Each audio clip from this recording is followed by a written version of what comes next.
오랜만이네요. 쉼이 있는 교회 진영원 목사예요. 술은 신앙과 어울릴 수 있을까요? 개신교인들은 보통 술을 마시면 안 된다고 알고 있습니다. 음주를 곧 죄로 여기죠. 그런데 일부 교인들은 성경은 취하지 말라고 할 뿐 마시면 안 된다고 하지 않기 때문에 취하지만 않으면 괜찮다고 합니다. 교회에 처음 오신 분들이 헷갈릴 수 있죠. 이런 생각 차이가 왜 생길까요? 제 생각에 가장 유력한 이유는 자신에게 익숙한 문화에 따라 술에 대한 태도를 결정해서입니다. 술을 멀리하는 환경에서 자란 사람과 술을 이미 마셔본 사람은 익숙한 문화가 다른 거죠. 그래서 이 질문이 가장 먼저 필요합니다. 술은 어떤 것이며 성경은 술에 대해서 뭐라고 말할까? 현대인에게 술은 사회생활의 필수품처럼 여겨집니다. 우정을 연결해주는 끈으로 직장인의 생존의 도구로 사용되죠. 스트레스를 푸는 개인적인 용도로 영업을 위한 도구로 활용됩니다. 그러다 보니 교회를 다니면서도 술을 가까이 하는 분들이 상당히 많습니다. 제가 아는 사례를 하나 소개하면 교회에서 꽤 중요한 위치에 계신데 직업이 군인이십니다. 교회에선 바른 생활의 대명사지만 부대에선 술과 담배를 즐기셨죠. 그런 자신의 모습이 위선적으로 느껴져서 고민이라는 이야기를 전해 들은 적이 있습니다. 개신교인들 중에 유사한 분들이 많죠. 영업직이라서 혹은 팀 회식에서 술을 안 마실 수가 없다는 거죠. 이런 분들에게 뭐라고 말해줄 수 있을까요? 크게 두 가지로 생각할 수 있습니다. 1번은 술 마시는 게 죄라는 생각은 잘못된 것이니 자유롭게 술을 마셔라.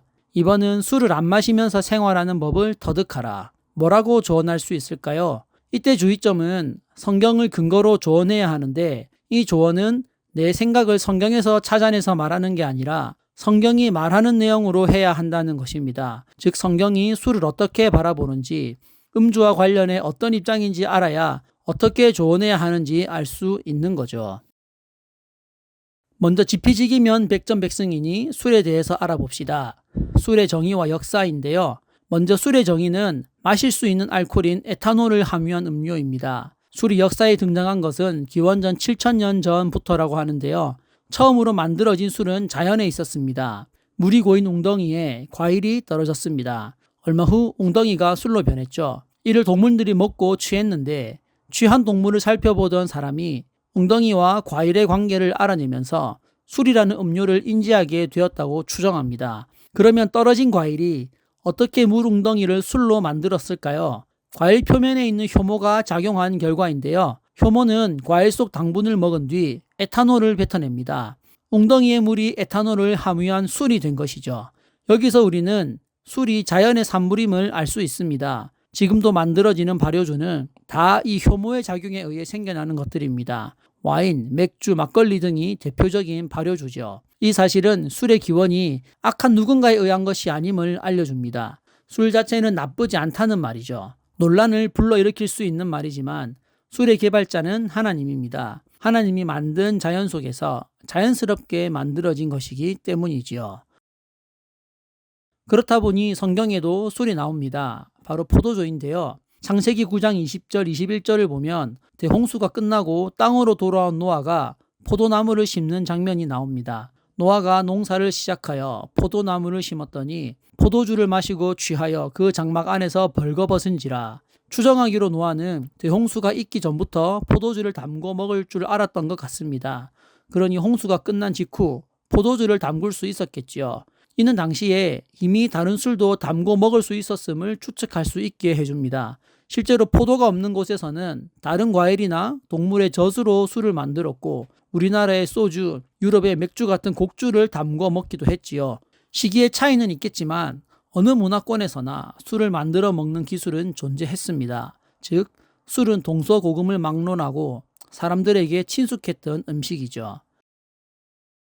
그런 술에 대해서 현 교회는 왜 부정적인 태도를 가지고 있을까요? 성경의 여러 묘사와 평가 때문입니다. 대표적인 몇 가지 구절을 살펴봅시다. 레위기 10장 8절에서 9절.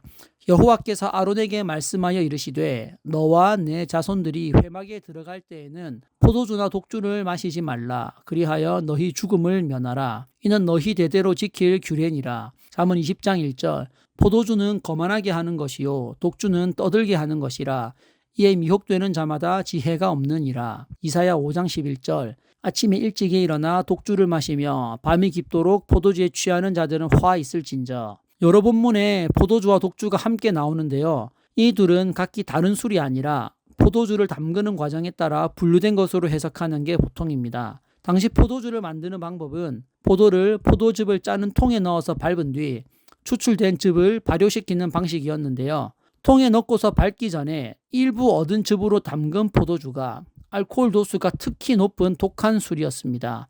그것을 독주라고 불렀다는 거죠. 여하튼 성경에는 술에 대한 부정적인 평가가 여기저기 흩어져 있습니다. 하지만 어려운 점은 일방적인 비판만 있지는 않다는 점입니다. 이사야 25장 6절 만군의 여호와께서 이 산에서 만민을 위하여 기름진 것과 오래 저장하였던 포도주로 연회를 베푸시리니 곧 골수가 가득한 기름진 것과 오래 저장하였던 맑은 포도주로 하실 것이며 디모데전서 5장 23절 이제부터는 물만 마시지 말고 내 위장과 자주 나는 병을 위하여는 포도주를 조금씩 쓰라. 누가복음 7장 34절 인자는 와서 먹고 마심에 너희 말이 보라 먹기를 탐하고 포도주를 즐기는 사람이요 세리와 죄인의 친구로다 하니. 신기하죠? 하나님께서 여시는 축제에 포도주가 사용되고 바울은 제자인 디모데에게 건강을 위해 포도주를 조금씩 먹으라고 하며 예수님은 포도주를 즐기는 사람이라는 평가가 나오는 겁니다. 성경이 술을 나쁘게만 본다면 앞의 표현들은 논조에서 벗어난 어색한 표현이지 않나요? 그래서 성경의 술에 대한 평가는 미묘합니다. 저는 성경이 포도주의 다양한 면을 다루고 있기 때문이라고 생각을 합니다. 그래서 각 표현을 자세히 들여다볼 필요가 있습니다. 특정 구절이 어떤 상황에서 무슨 뉘앙스인지 살펴봐야 코끼리 다리를 코끼리로 착각하는 실수를 하지 않을 테니까요. 그래서 부정적 표현과 긍정적 표현 각각 하나씩을 살펴보도록 하겠습니다. 이사야 5장 11절과 디모데전서 5장 23절인데요. 먼저 부정적 표현부터 볼까요? 아침에 일찍이 일어나 독주를 마시며 밤에 깊도록 포도주에 취하는 자들은 화 있을진저. 아침부터 저녁까지 술에 취해 있는 자는 화가 있을 것이다. 곧 하나님의 진노를 당할 것이라는 말입니다. 이 부분만의 문자적 의미로는 술 취해 있는 자들에 대한 경고로 보이는데요. 사실 여기서의 술 취함은 그 자체의 악함을 의미하기보다는 나쁜 짓을 하는 사람들에 대한 상징적인 표현으로 보는 것이 더 적절합니다. 무슨 말이냐? 하나님이 만드신 세상에서 하나님의 의를 따라 선하게 살아가는 사람들이 죄를 따라서 악을 행하며 살고 있는데 그 증거 중 하나가 바로 술 취함이라는 거죠. 5장 1절에서 7절은 하나님이 이스라엘을 비유한 포도원을 만드시고 포도나무를 심고 망대를 세우고 포도주를 만들 준비까지 다 해놓았는데 포도원을 관리해야 할 백성들이 제대로 하지 못해 형편없는 포도를 수확하였다는 내용입니다. 그래서 하나님이 포도원을 황폐화시킬 것이라고 경고하시는데요. 그런 맥락에서 죄악으로 가득한 세상에서 죄악을 통해 부귀 영화를 누리며 이웃들의 고혈을 빨아먹는 자들을 독주와 포도주에 취해 있는 자들로 비유하신 겁니다. 즉 술 취함은 죄악의 출발점이 아니라 죄악을 저지르는 자들의 결과적 모습입니다. 술 마시는 게 죄가 아니라 죄 지은 자가 술을 먹고 있다는 것이죠. 이런 문맥에서 5장 전체는 하나님의 말씀을 따르지 않는 자들, 교회 친숙한 표현으로 불순종하는 자들에게 하나님의 진노가 화가 임할 것이다 라는 경고입니다. 이사야서 전체가 그런 맥락을 취하고 있지요. 그것이 아침에 일찍이 일어나 독주를 마시며 밤이 깊도록 포도주에 취하는 자들은 화 있을진저라는 말씀의 의미라고 보는 게 가장 적절합니다. 술을 마셔서 도둑질한 게 아니라 도둑질한 놈이 술 마신 채로 있더라는 술은 죄악의 원인이 아니라 결과라는 게 중요합니다. 그러면 긍정적 말씀인 디모데전서 5장 23절은 무슨 뜻일까요? 이제부터는 물만 마시지 말고 내 위장과 자주 나는 병을 위하여는 포도주를 조금씩 쓰라. 사도 바울이 자신의 제자인 디모데에게 위장과 자주 나는 병을 위해 포도주를 마시라고 조언하는 내용입니다. 바울의 뒤를 이어 목사로 일한 디모데는 스트레스를 많이 받는 성향이었던 것으로 추정됩니다. 같은 일에서 스트레스를 받는 정도가 사람마다 조금씩 다르잖아요. 디모데는 많이 받는 편이었는데 그렇다 보니 일종의 소화불량, 위장병이 좀 있었던 것으로 보고 있습니다. 그 뒤에 나오는 자주 나는 병에 대해서는 학자마다 의견이 다른데요. 학자 중 한 명은 그 지역의 물에 이물질이 많아서 물을 마시면 탈이 나는 경우가 많았다라고 주장합니다. 외국 여행 다니시는 분들에게 그런 말 많이 듣잖아요. 외국물에는 석회 성분이 많아서 정수하지 않고 먹으면 배탈이 잘 난다고.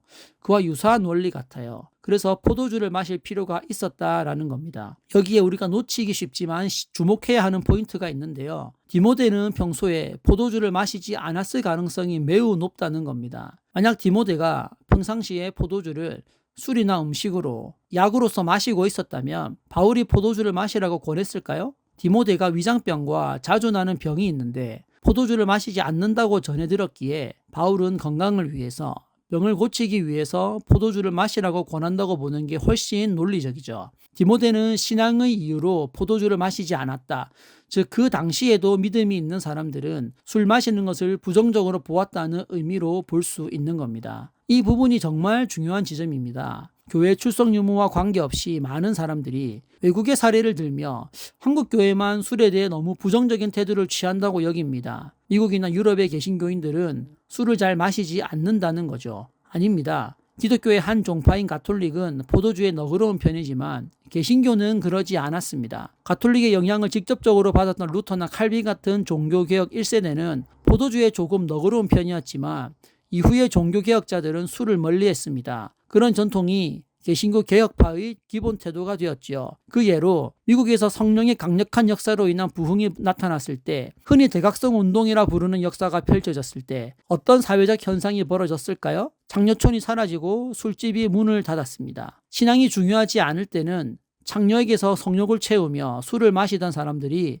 신앙이 중요해지자 자연스럽게 창녀와 술을 멀리하게 되더라는 겁니다. 기록에 따르면 대각성 운동 이후 사람들이 창녀촌과 술집의 발길을 끊습니다. 그렇게 장사가 안 되자 창녀들과 술집 주인들은 자연스럽게 대각성 운동의 영향권이 아닌 지역으로 옮겨갔습니다. 정치적 압박이 없었는데도요. 이게 개신교에서 말하는 신앙이 아주 중요한 영향력입니다. 외국 교회의 신앙이 무너진 것이지 그게 표준이 아닙니다. 디모데도 동일했습니다. 건강이 나빴어도 포도주를 마시지 않았고 그게 신앙인의 기본이었던 거죠. 그런 디모데에게 바울은 너의 건강을 위해서 포도주를 조금씩 마셔라고 권했죠. 지금 입장에서는 정말 파격적이죠. 이게 성경이 포도주를 대한 태도입니다. 그 자체로 악하지는 않지만 취하게 만드는 것이기 때문에 애초에 멀리해야 하는 대상으로 바라보는 거죠. 하지만 필요한 만큼은 마시고 취하지 않도록 해야 하는 거죠. 그 필요한 만큼은 개개인에 따라 당연히 달라집니다. 한 잔만 마셔도 취기가 올라오는 사람은 한 잔도 마시지 않아야 할 것이고 두세 잔은 가능한 사람들은 그 정도는 괜찮겠지요. 큰 대원칙만 지키면 됩니다. 병의 약으로 쓰는 것 같은 특수한 상황이 아니라면 술을 마시지 않는 것이 대원칙이고 취하지 않는 것은 대원칙에 딸려있는 부록 같은 겁니다. 헌법 밑에 시행령이 있는 것 같은 구조죠. 시행령이 헌법보다 앞설 수 없는 것처럼 술을 마실 수 있는 특수한 상황이 술을 멀리해야 한다는 대원칙을 깰 수 없는 겁니다. 이 지점에서 짚고 넘어가야 할 측면이 하나 있는데요. 당시 시대에 과일을 장기 보관할 수 있는 방법이 술을 담그는 방식이었다는 겁니다. 냉장고가 없던 당시에 또 더위가 심해서 과일의 장기 보관이 어려운 그 지역에서는 과일을 통한 영양분의 섭취가 쉽지 않았습니다. 과일은 대부분 제철이 있습니다. 그때 수확해야 맛과 영양이 뛰어나고 건강에 큰 도움을 주죠. 그런데 수확했을 때 많이 먹는다고 해서 건강이 계속 유지되지가 않지 않습니까? 일일 권장량이 중요하잖아요. 비타민은 조금씩 매일 먹어야 좋은데 보관이 안 됩니다. 일주일이 지나면 상해버리죠. 그래서 사용한 방식 중 하나가 발효시켜 보관하는, 즉 술이었다는 겁니다. 포도주는 과일의 영양분을 오래 유지시키고 섭취하기 위한 음식 중 하나였던 겁니다.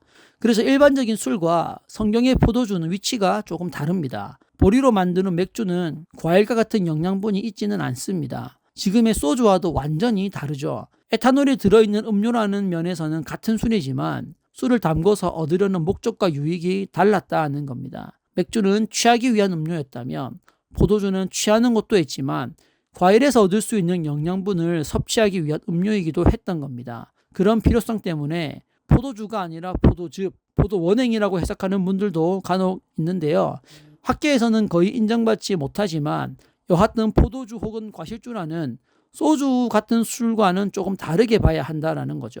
바울도 그런 맥락에서 디모데에게 포도주를 권했을 가능성을 배제할 수 없습니다. 스트레스 감소와 위장 진정, 비타민 섭취를 위한 약의 개념으로 포도주를 권했다라는 거죠. 정리해 볼까요? 성경은 포도주, 술에 대해 미묘한 입장을 가지고 있습니다. 부정적이기만 한 것도 아니고 긍정적이기만 한 것도 아닙니다. 다만 전체적으로는 술의 위험성에 대해서 경고하는 내용이 훨씬 많습니다. 그런 면에서 보자면 술은 신앙을 가진 사람에게 어울리지 않습니다. 자제하고 멀리하는 것이 더 낫죠. 하지만 건강을 위해서, 병을 다스리기 위해서 등의 특수한 상황을 위해서 마시는 것은 죄나 악으로 규정하지 않습니다. 다만 여기에는 지켜야 할 부칙이 있습니다. 취하지 않는 범위 내에서만 약으로 써라는 거죠. 또한 한국에서는 술을 약으로 비타민 섭취를 위한 도구로 사용할 필요가 없는 상황입니다. 아프리카 오지나 개발도상국 같은 곳에서는 특수한 상황이 더 부각될 수는 있겠고, 그러면 취해야 할 태도가 조금 다를 수 있겠지만 적어도 한국에서는 그럴 필요가 없다라는 거죠. 술 취하지 말라는 말씀 기억하십시오. 아직 술을 끊지 못하는 사람이나 상황에 따라 술을 마실 필요가 있는 사람을 정죄할 필요는 없습니다. 신앙이 더 중요해지면, 먹고 사는 문제가 신앙에 달려있음을 깨닫는 순간이 오면 직장 생활에서도 얼마든지 술을 끊고 성령에 붙잡혀 살 수 있으니까요. 이를 기억하면서 서로의 믿음을 격려하는 크리스찬이 되었으면 좋겠습니다. 오늘은 여기까지입니다. 다음에 또 만나겠습니다. 고맙습니다.